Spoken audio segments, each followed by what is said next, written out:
Hello and welcome everybody to a new year on the shit you care about. Woohoo! Wow, I'm impressed that we are even still here. It's amazing, really, and I'm excited to talk to you guys about gaming news for the next year, the future, if you will, 2020.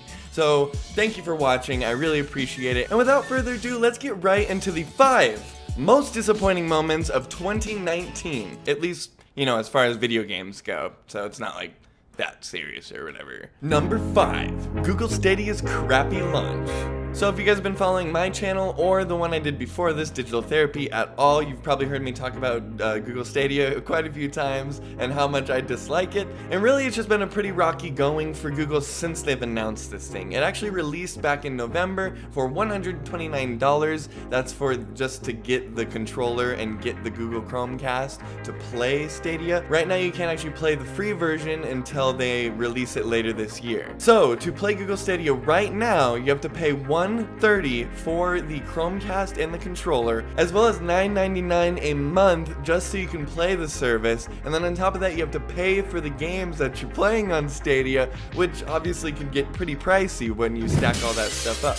Now, they do have discounts on quite a few of the games, especially if you sign up for their Google Stadia service. As well, there are some free games, and they say there's going to be more coming very soon. I believe Destiny 2 is one of them, and I think they're giving away like Samurai Showdown or something like that. On top of all of that, they changed the launch lineup about a week before release because it was so abysmal they were getting destroyed online. Now granted, they did update it, which made it a little bit better, but the pickings are still really slim on there. Especially with all those brand new games that came out at the end of 2019. I mean, who really wants to go back and play a year or two old video game when you could just, you know, play the new ones? Not to mention, the Google Stadia fan base is abysmal. Oh my god, they are the most die-hard fans for something they've never even touched before. It's ridiculous, frankly. Now, I do think Google Stadia has some really cool technology behind it, and I believe that in the future they will make this a lot better. And once the free version especially comes out, I think you're gonna see a lot more people trying this and maybe hopping on the bandwagon with it. But ultimately, they really should have waited and done like a free trial or something, or some sort of early access, instead of making people pay in just to try this thing. At least would have made all these problems a lot easier to swallow because, you know, you don't have to jump through so many hoops or whatever. But as it is right now, I don't think it's going to be replacing my PS4 or my PC, and that's why it gets my spot in the top 5 most bummer moments of gaming in 2019. Number 4, Death Stranding. So this game is kind of weird because I don't necessarily dislike it, but as far as bummers of the year go, I definitely think it's up there. Death Stranding is by no means a bad video game. I actually quite enjoyed the gameplay, the minute-to-minute thing that you're doing in the game, walking from one place to another, a lot of inventory management, and kind of gathering these gadgets to ultimately make you the ultimate delivery man, you know, gliding across the apocalyptic wasteland. And for the most part, it totally captures that feeling, especially when you're just doing your missions from place to place. I think it feels really good. It's kind of got this survival-y feel to it. There's not really any danger. There is some danger, like BTs and mules and stuff like that. But for the most part, it's kind of this weird, cathartic thing, you know? Like, there's something about just gearing up to walk across this wasteland, and at times the acting is so dramatic, it just makes me want to puke in my mouth a little bit. It almost reminds me of like an anime where it's like way over the top and overdone, and it's kind of a bummer.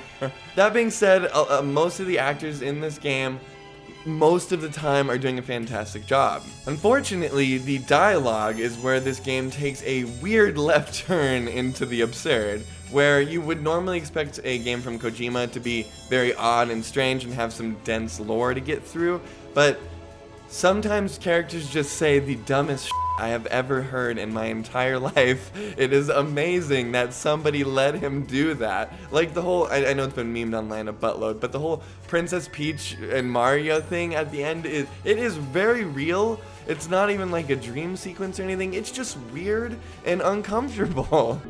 Great. So I'm Mario and you're Princess Peach. Yeah. Like Mario and Princess Peach. And there's a lot of moments like that where you're just like, that kind of made me feel gross inside. Ugh. And that's kind of a big bummer coming from Hideo Kojima, who I think makes some really interesting stories, at least as far as Metal Gear goes. When you give Hideo Kojima an inch, he goes a foot with it, and clearly he went a couple feet and no one checked on him while he was doing that, and then they just let him release whatever the hell he wanted to, which is insanely interesting in the world of gaming. And while I enjoyed it to a certain extent, I can see why most people wouldn't. Unfortunately, I just feel like there's never any satisfaction in this game. I never get that ultimate satisfaction I was looking for. I'm trying to get off here, okay? Oh yeah, I got off a couple times when we were watching the video presentation. But seriously, there's little no reward for doing what you do. I thought when I got to the end of the story I would feel some sort of fulfillment. I would feel like my time here mattered and that I was better for it, and my character had grown, all these characters around me had grown, and I just didn't get that feeling. I just never quite manages to make you feel good about any of it. And on a gameplay level, I feel like you are sort of missing that fulfillment too. There's never a huge reward for just finishing your objective. The payoff is just never there for me, and it's such a bummer coming from someone who I respect and look up to a lot. Once again, while I would not call Death Stranding a bad video game by any means, it is very interesting. It has a lot of cool concepts and mechanics behind it. It just falls flat ultimately for me, and I don't see how anyone who isn't interested in a Hideo Kojima game would even be interested in touching this. So that's why it gets number 4 in the most disappointing gaming moments of 2019. Number 3, Kingdom Hearts 3. Some of you might be pretty surprised that I have this on my list, actually. A lot of people seem to enjoy this game, and I just think it is the most disappointing, abysmal mess. It's actually got an 83 on Metacritic and kind of an overall positive reception from the gaming public. I don't necessarily think Kingdom Hearts 3 is a bad video game. I think it plays very well. It looks beautiful. There's a lot of things to like about Kingdom Hearts 3. They've clearly put a lot of money into this game, and especially after 14 years, the franchise has become this enormous monster. Quite literally an enormous monster in the way that it has become so convoluted and disgusting to get through.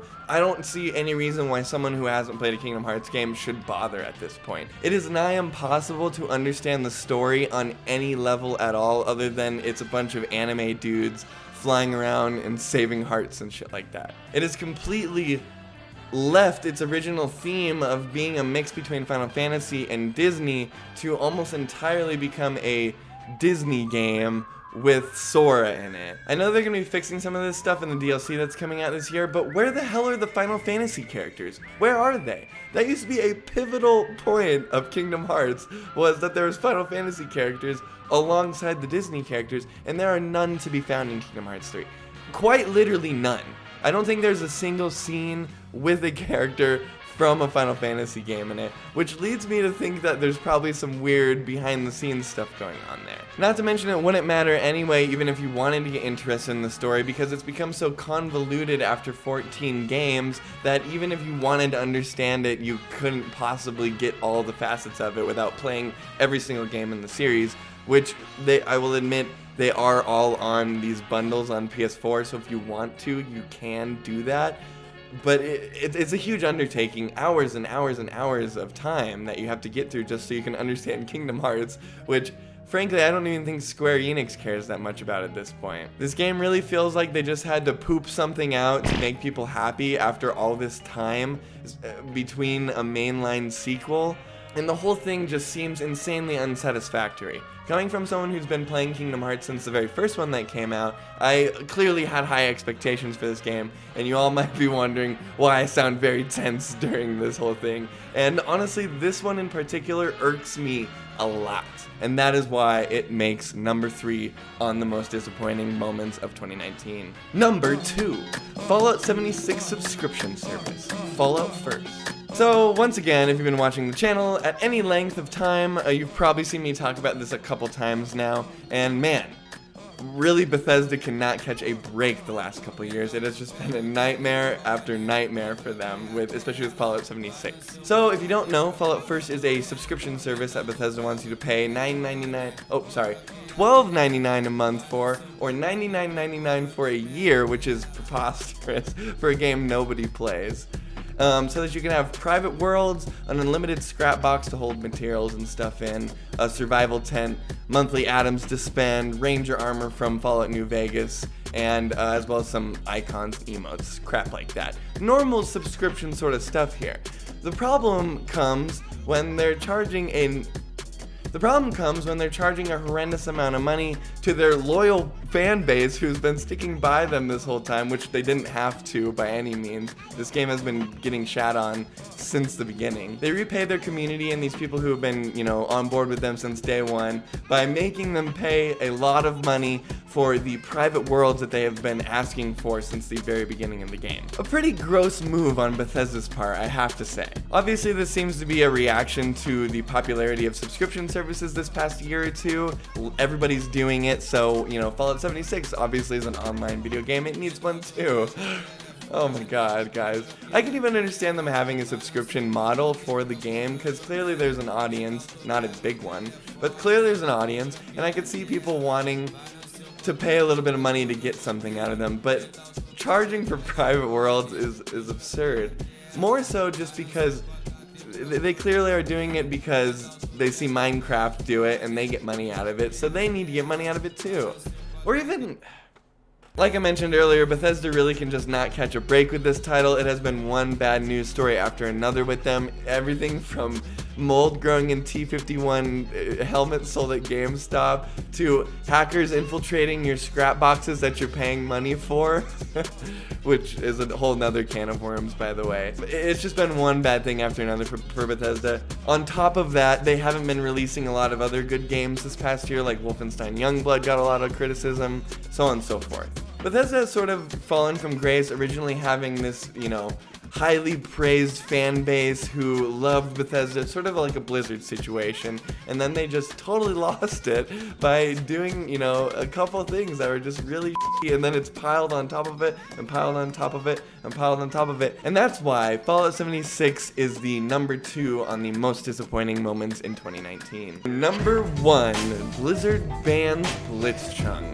Easily the biggest gaming news story of the year, Blizzard banning Blitz Chung from playing Hearthstone, and also banning those 2 Taiwanese casters, by the way. This obviously transcended gaming news and even was on things like Fox and CNN, which is pretty crazy, considering that when I was a kid, people could get less of a shit about video games. Originally, Blizzard had banned the 2 Taiwanese casters and Blitz Chung for a year and took his prize money. Damn. This was later changed to be only a 6-month ban, as well as them giving back his prize money, which is well deserved. Obviously, he still won the competition, as well as hiking back the suspension for those casters. That was all followed up by a pretty lousy apology from J. Allen Brack, the CEO of Blizzard, at BlizzCon 2019. When on stage, he said this. And despite Tencent having a 5% stake in Activision Blizzard, they did comment saying, "The specific views expressed by Blitz Chung were not a factor in the decision we made. I want to be clear, our relationships in China had no influence on our decision. But between them taking little to no responsibility for the ban,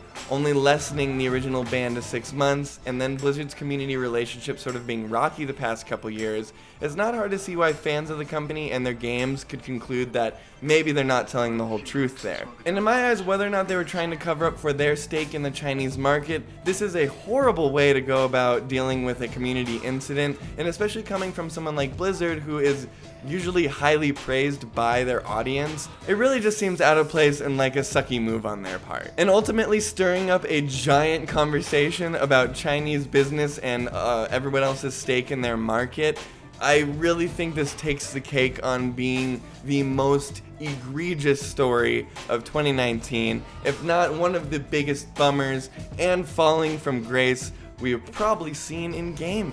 And with that really dramatic ending to a top 5 list, I want to thank you guys all for watching in 2019 and continuing to watch in 2020, I hope. Anyway, I'm Brandon, thanks for watching. This was the top 5 most bummer moments in gaming of 2019 on the you care about. Have a kick-ass New Year.